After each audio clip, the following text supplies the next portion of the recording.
All right, welcome back to the Exo18 Leadership Podcast. We're so excited to have you here today. We've got an incredible team for our podcast today, including a very special guest. Yeah, absolutely. We have our dear friend, Dr. Michael Spivey, back with us, and he's joining us as we talk through a couple of things today that we're really excited about talking about, kind of unpacking.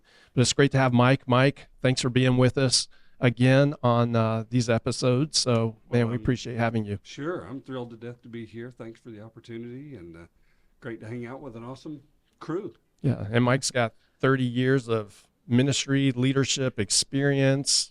We just keep adding to that collective experience. At this point, it's like exponentially increasing. It's getting pretty crazy. So, it is. Yeah. So, yeah, Mike's an incredible leader, and so I know we'll have some incredible value and be able to dive in with us as we talk about, Kelly, what are we talking about today? We're talking about bottleneck leadership. Bottleneck leadership. Don't be that guy. Don't be that guy or girl. Or girl. Or girl. Don't be that guy. Person. Don't be that person. Don't be that leader. Yeah. Don't be that leader. So, when we, with various people that we work with, it really is interesting because one of the things that we see happening is that some of the core issues are just I'm saying the same thing. They're core issues that we find across the board in working with different churches. And one of those core issues that we really have identified is this bottleneck. That there's sometimes when there's a stalemate or there's not any growth taking place, it's almost like we can pinpoint it to a individual or a person or a department or something like that where there's just been a breakdown or, something has just stopped and there's a bottleneck in there. So I'm really excited about just talking about this a little bit. What does that look like? How to be able to identify it and then what to do about it. Yeah. But Kelly, how do we, let's just define it a little bit. Let's define what a bottleneck leader is. Yeah. Well, let me just jump in here real quick before we define that. I think, because we had mentioned churches, but I feel like this is for organizations across the board. Yeah, that's great. Right. Ministries, nonprofits, businesses. And I think it's one of those pain points of growth, right? Because, when you initially get started, you've got a founder that has the vision that's, getting things up off the ground. And then you get to a certain point where everything hinges around that leader and you go, oh, this doesn't work anymore. Right. And I think there has to be a lot of energy to kind of get up over that hump. So let's talk about it. So the bottleneck leader is defined as a point of congestion in a system that occurs when workloads arrive at a given point more quickly than the other point can handle them. It's a very it's very accurate definition, right? But like you said, progress stalls, growth is limited, and I think the biggest thing is that people are frustrated. Right. I find myself at times because we get pulled on in so many different directions. What a great problem that we have. Yeah. I mean, it's great being where we are right now. I mean, we have a lot of demand on us, but I do find myself at moments just indecisive, not being able to make a decision because it's almost like I'm paralyzed with so much information. And I think the larger an organization is, the more it becomes like that. You're trying to navigate and so many moving parts and so many, and I think we'll be able to get to some of the solution because I know there are people that are listening and leaders that are listening. They're like, yeah, that's me. That's 100% me. And I think too, indecision and that paralysis can come in when you're trying to, you're moving towards a scalable, you realize you need to be scalable, and that means you need to delegate, but you're still trying to figure out and we're going to give the reason I'm kind of setting this up is because we're going to dig deeper into this in a few minutes. But what are things that you need to continue doing and you need to make sure you are focusing on?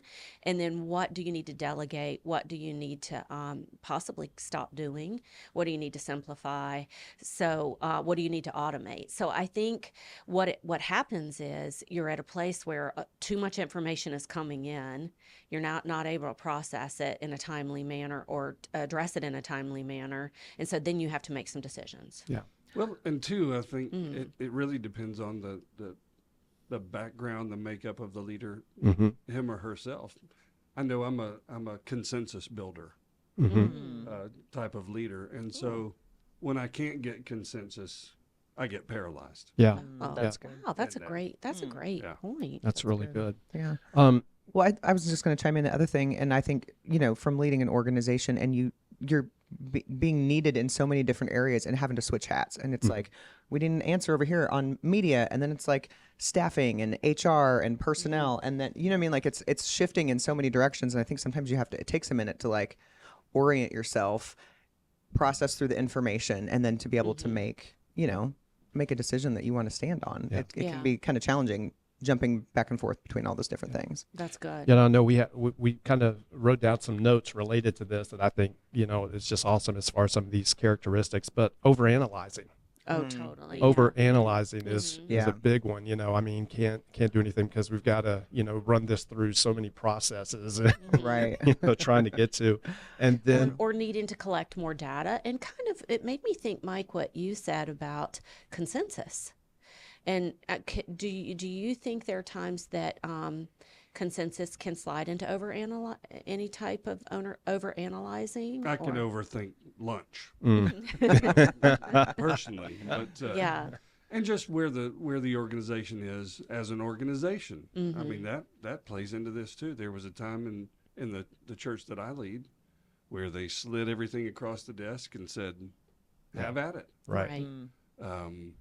But here we are 15 years later, and that can't function like that anymore. Yeah, Right. that's true. I have the greatest story on overanalyzing. Oh, let's hear it. Okay. So this is a few years ago. Can I smile? Yes, you can speak.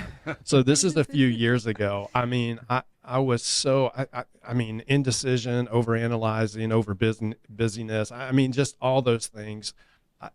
I was feeling all of it. I felt completely overwhelmed in life and ministry and just all those things. And Christy and I, she'll know what I I'm know getting. where this is going. You already know.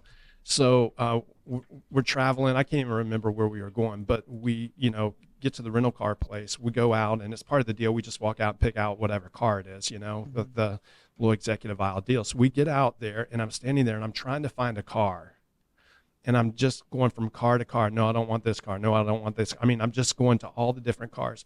And I was so paralyzed. And you talk about And overanalyzing. overanalyzing every single car, that one decision felt so overwhelming for me. I stood there and almost broke down in tears. Oh, that's so sad. Do you remember? I mean, I was just standing there, and I just looked at Christine, and I said, I can't make a decision.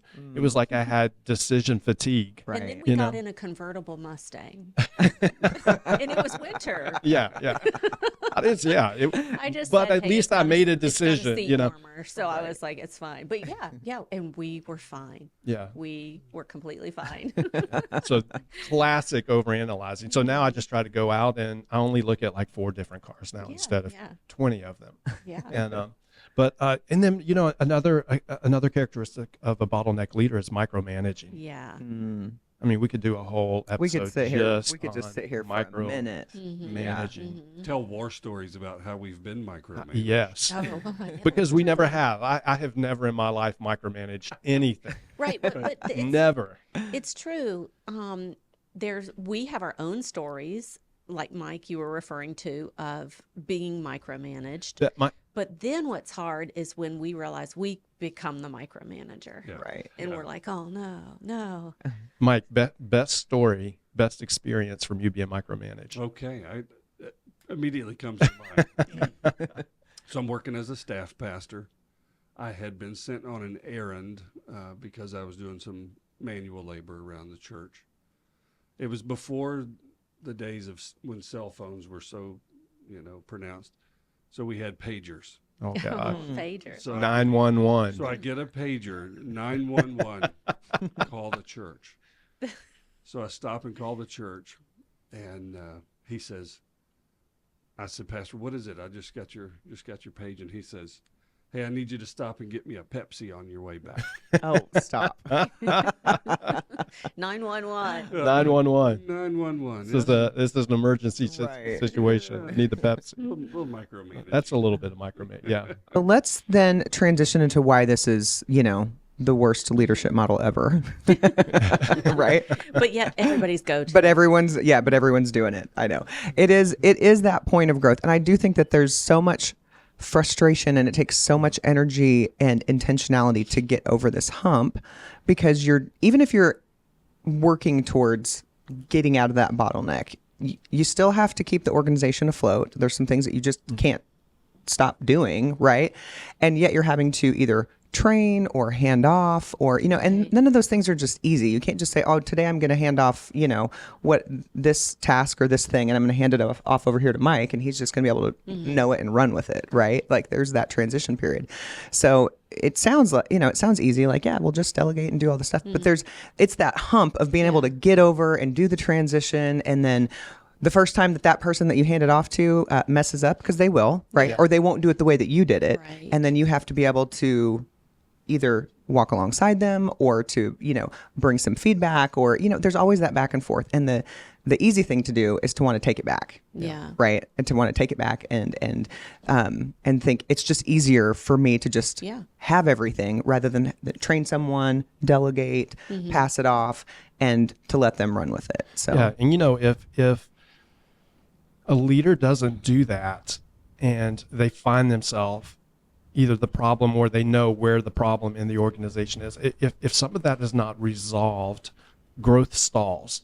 yeah. Growth will, you can have all the right components. You can have the right programs in place. You can have the right people in place. You can have, the right resources. You can have all those things. But if you have a bottleneck somewhere in your leadership pipeline or within the organization that is preventing growth from taking place, it's just, it doesn't matter how much you try to work at something, it's gonna stall out. Right. And we've identified this in a couple of organizations that we've worked with. I'm thinking of one that had really grown incredibly, and and they were experiencing some great growth, but they found that there was a bottleneck in their leadership pipeline. Right. And even just us working with them through that process, they just accelerated so quickly. It was like, we got to free this up. Right. And in that one situation, I don't think it was that person wanted things done. I don't think that it, accountability, not accountability. I'm trying to think the right way to describe it. It was more that the person had a hard time understanding that they could automate certain things and utilize some platforms to alleviate. Yeah. And they were somehow stuck in a mode of, I've got to be the person that's personally approving all of this. Right. And it was almost like a technology thing that I think once they were able to get over that hump, that was that putting things on automation for them, I think, was a big thing. But sometimes I think we see that decision, there's leaders are held back because they want quality control. They want they want to make sure that, hey, the organization's DNA is there, the culture, who we are, is being accurately represented. And I think that's a separate situation from just automating things and technology. And I want to really just express that there are ways to do it. You don't have to limit. You don't have to shortchange excellence. What you need to do is focus on, how can I properly express the mission of this, the heart behind this, the values, and then how can we bring in some accountability? Because you don't want to just delegate and give it to somebody and then never touch base with them or never have a follow-up system. Mike, can you speak to some of that? Yeah, I was thinking this is not only a big adjustment for the person who is the bottleneck, but it's a big adjustment for people who are further down the food chain. I'm thinking of one particular situation where we had a guy who always came to me for his department's stuff.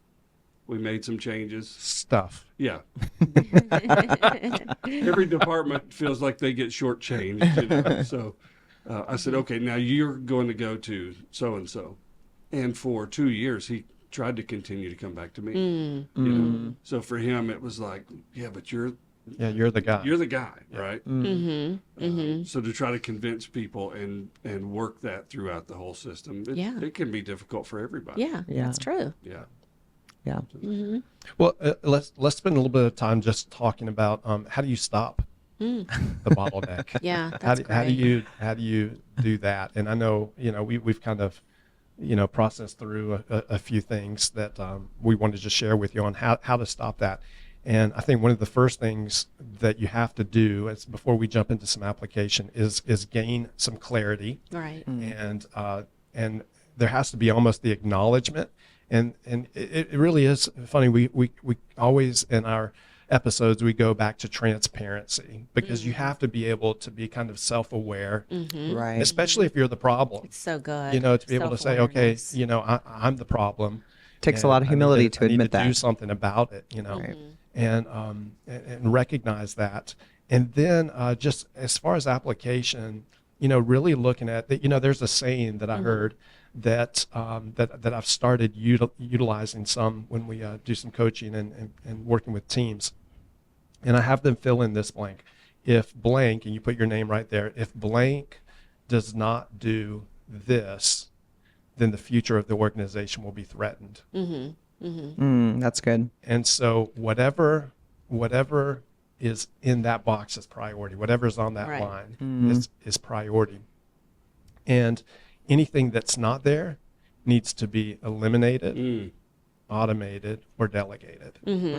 And I just wonder, as we step into places and working with different teams, there are so many things that we see that can just be eliminated. Yeah, it's true. That That's sometimes, you kind of have to be delicate with it at times, but it's, there, and I'm just looking back, all the years of leadership and, ministry and all that, man, there were so many things that I did that I'm thinking, why? Yes. Like, why? Right, Was this necessary? Was this really a necessary task that, and if we can look and just say, that there are things that we're doing that we don't have to do, that are Right. taking up the bandwidth, that are taking up the energy, that are taking up the time, that are taking, no, we're going to stop doing that, Right. because it doesn't help us in achieving anything organizationally, or it's Right. not helping us achieve the mission or the vision that we're going after. Yeah. And what's the motivation behind why we do those things? I know. think that's a big great thing. question. Yeah. So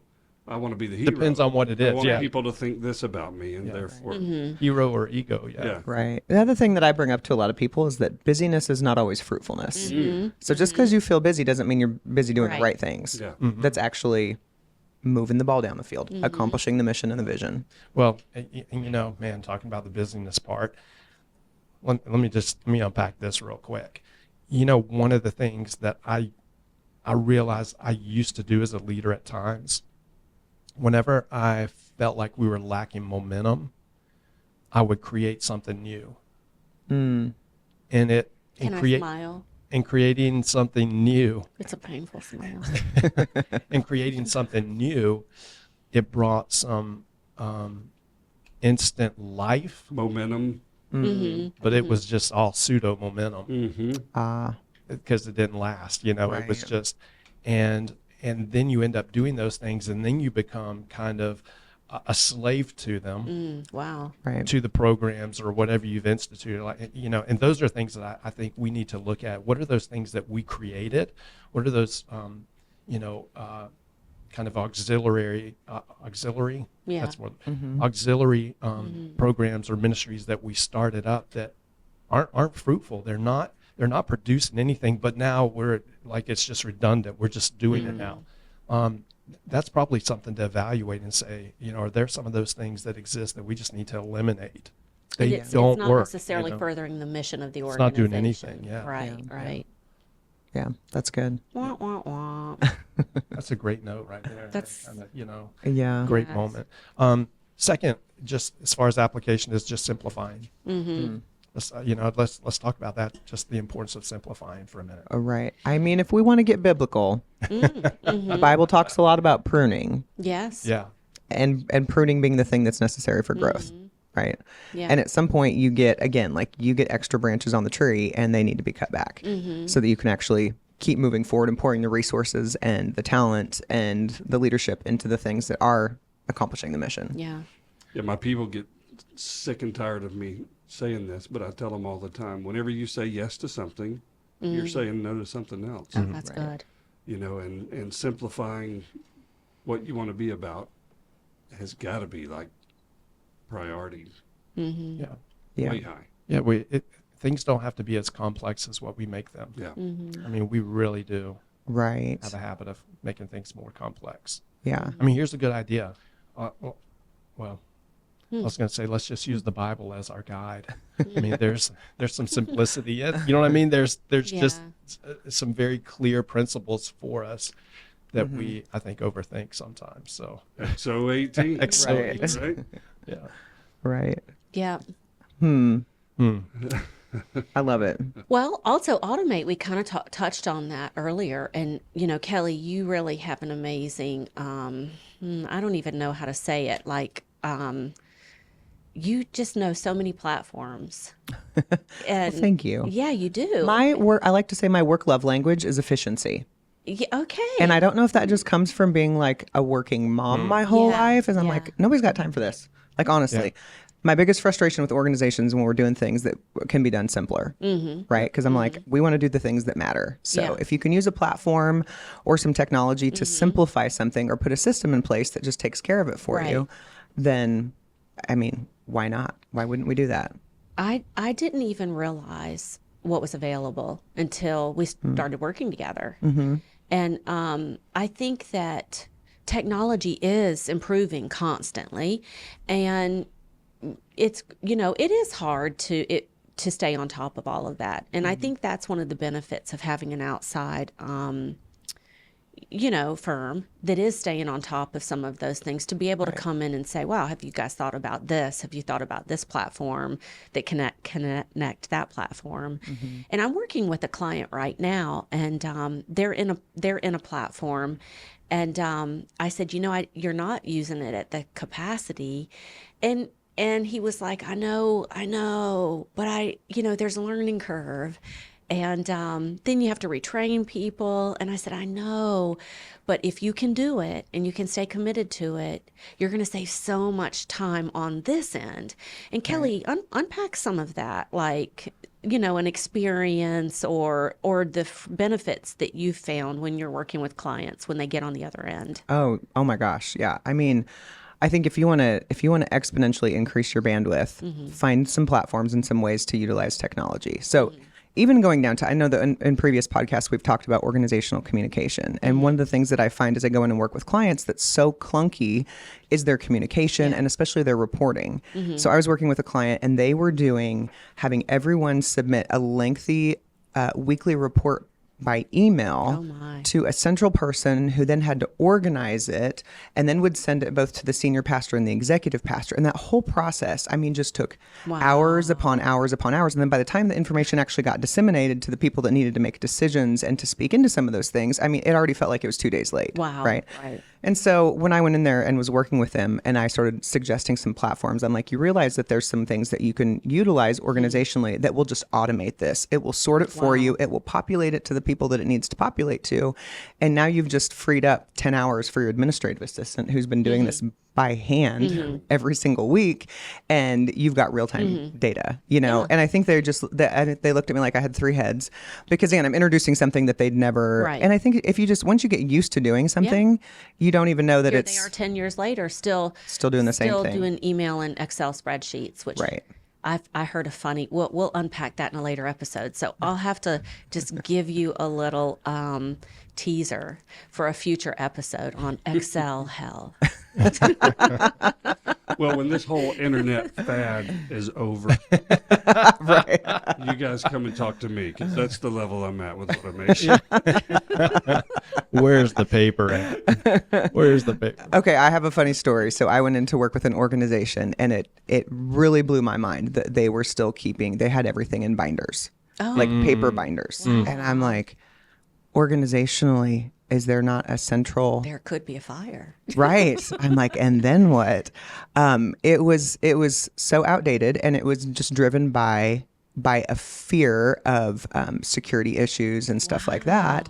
And so we had to work through the fear piece of that, because that was actually technologically bottlenecking the organization, and was such an Achilles heel and was creating so much frustration amongst the organization of to have to go find the binder, dig through it, and then to also participate in the system and have to print everything and put it in a binder. Wow. I mean, now granted, this was probably like 5 or 6 years ago, but even then, like that was a clunky, outdated system. And so, but sometimes we just, we get used to things and we just hang on to the way that we've always done it. And I just had the image of like that Harry Potter scene where they're down in the cave and, they're going down into the vaults and everything like that. They're like I'm going with down you. into the I'm with vaults you. to Right. get the binder that we need. Well, I was thinking Exactly. about Harry Potter when the book comes out from under the bed and it's like, and all the pages are flying everywhere. Okay, well, I know we want to kind of wrap up this episode, so I want to just share a couple of thoughts for all of our leaders that are listening that maybe you find yourself as the bottleneck. Here's what I want to encourage you to do is relinquish control. You have to be able to let go of some things, to be able to not always have to be that guy that has to make every decision.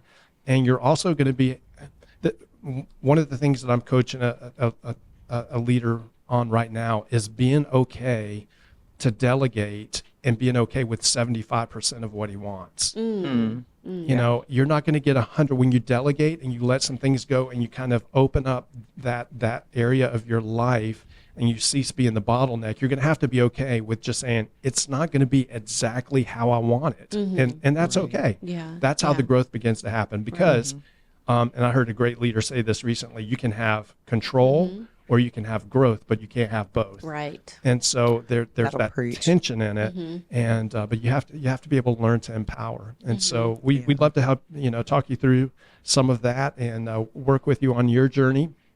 If there's anything that we can do to kind of be of an assistance to you, hit us up. We'd love to be able to connect with you. Any final thoughts? Don't be that guy. Don't be that guy right, don't be that guy or girl. or or girl. girl or person. Or Or that leader. person, or that leader, yeah. Dr. Mike, thank you so much for being with us. My pleasure. And it's a real honor to have you here. And we'll catch you on our next episode. God bless you.